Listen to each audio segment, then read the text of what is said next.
ನೋಡಿ ನೋಡಿ ವಿದ್ಯಾರ್ಥಿಗಳೇ, ಭಾಳಷ್ಟು ವಿದ್ಯಾರ್ಥಿಗಳು ಈ ಒಂದು ಪರಿಶಿಷ್ಟ ವರ್ಗಗಳ ಕಲ್ಯಾಣ ಇಲಾಖೆಯಡಿ ಪ್ರೈಸ್ ಮನಿಗೆ ಅರ್ಜಿ ಸಲ್ಲಿಸಿದ ನಂತರ ಸರ್ ನಮಗೆ ಪ್ರಿಂಟ್ ಯಾವ ರೀತಿ ತೊಗೊಳ್ಬೇಕಂತ ಕೇಳ್ತಾಯಿದ್ರೆ, ರಿಪ್ರಿಂಟ್ ಯಾವ ರೀತಿ ಅಂತ. ನೋಡಿ ವಿದ್ಯಾರ್ಥಿಗಳೇ, ನಿಮಗೆ ಈ ಮಾಹಿತಿ ತಿಳಿಸ್ಕೊಡ್ತಾ ಇದ್ದೀನಿ. ಇಲ್ಲಿ ಪೋಸ್ಟ್ ಮೆಟ್ರಿಕ್ ಪ್ರೈಸ್ ಮನಿ ಅಂತ ಇದೆಯಲ್ಲ, ಇದನ್ನು ಆಪ್ಷನ್ನು ಕ್ಲಿಕ್ ಮಾಡಿ. ಈ ಆಪ್ಷನ್ ಕ್ಲಿಕ್ ಮಾಡಿದಾಗ ಈ ಥರ ಪೇಜ್ ಓಪನ್ ಆಗುತ್ತೆ. ಇಲ್ಲಿ ಸ್ಕ್ರೋಲ್ ಅಪ್ ಮಾಡಿ, ಇಲ್ಲಿ ಅರ್ಜಿಯನ್ನು ಮರುಮುದ್ರಣ ಮಾಡಿ ರೀಪ್ರಿಂಟ್ ಅಪ್ಲಿಕೇಶನ್ ಅಂತ ಇದೆ, ಇದನ್ನು ಕ್ಲಿಕ್ ಮಾಡಿ. ಕ್ಲಿಕ್ ಮಾಡಿದಾಗ ಇಲ್ಲಿ ನಿಮ್ಮ ಒಂದು ಪಾಸಿಂಗ್ ಇಯರ್ 2023-24 ತಗೊಳ್ಳಿ.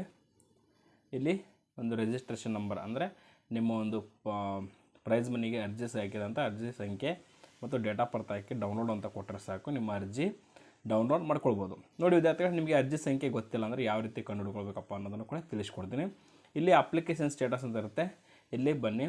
ಇಲ್ಲಿ ಬಂದು ಸ್ಕ್ರೋಲ್ ಅಪ್ ಮಾಡಿ, ಇಲ್ಲಿ ನಿಮ್ಮ ಒಂದು ಅಪ್ಲಿಕೆಂಟ್ ವೈಸ್ ಕಾಲೇಜ್ ವೈಸ್ ಅಂತ ಇರುತ್ತೆ. ಇಲ್ಲಿ ಅಪ್ಲಿಕೆಂಟ್ ವೈಸ್ ಅಂತ ತೆಗೆದುಕೊಂಡಾಗ ನಿಮ್ಮ ಅಪ್ಲಿಕೇಶನ್ ನಂಬರ್ ಎಂಟರ್ ಮಾಡಬೇಕಾಗುತ್ತೆ. ಬಟ್ ನಿಮಗೆ ಅಪ್ಲಿಕೇಶನ್ ನಂಬರ್ ಗೊತ್ತಿಲ್ಲ ಅಂದರೆ ಕಾಲೇಜ್ ವೈಸ್ ಅಂತ ತೊಗೊಳ್ಳಿ. ಇಲ್ಲಿ ಕಾಲೇಜ್ ವೈಸ್ ಅಂತ ತೆಗೆದುಕೊಂಡಾಗ ಎಕ್ಸಾಂಪಲ್ ಒಂದು ಕಾಲೇಜ್ ತೊಗೊಳ್ತೀನಿ ನಾನು.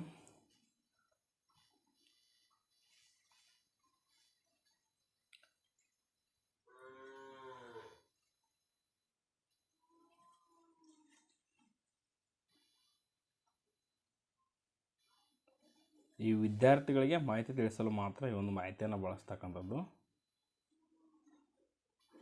ನೋಡಿ ವಿದ್ಯಾರ್ಥಿಗಳ, ಇಲ್ಲಿ ಈ ರೀತಿಯಾಗಿ ಲಿಸ್ಟ್ ಬರುತ್ತೆ. ಇಲ್ಲಿ ನಿಮ್ಮ ಒಂದು ಅಪ್ಲಿಕೇಶನ್ ನಂಬರ್ ಕೂಡ ಇಲ್ಲಿ ಬಂದುಬಿಡುತ್ತೆ ಆಟೋಮೆಟಿಕ್ಕಾಗಿ.